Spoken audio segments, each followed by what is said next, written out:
So finally guys আমিও চলে আসলাম the viral kacchi ডাইনে কাচ্চি ট্রাই করার জন্য। আর এটা হচ্ছে কি গাজীপুরে আউটলেট। সো ওই দিন আমি গেছিলাম গাজীপুরে ঘোরার জন্য এবং তখন মনে হয় লাঞ্চ টাইম ছিল। সো অনেক ক্ষুধাও লাগছিল। সো আশেপাশে তাকে দেখে আমার সামনে একদম স্ট্রেট লেখা বড় করে।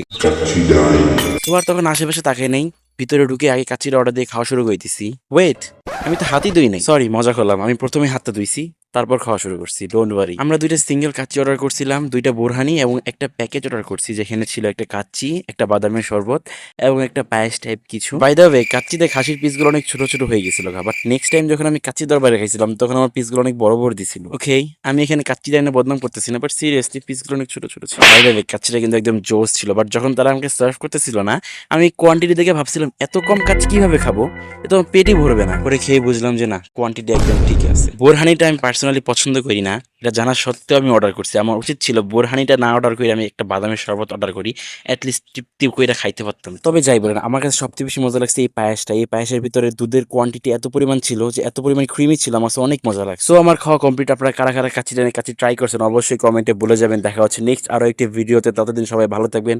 আসসালামু আলাইকুম।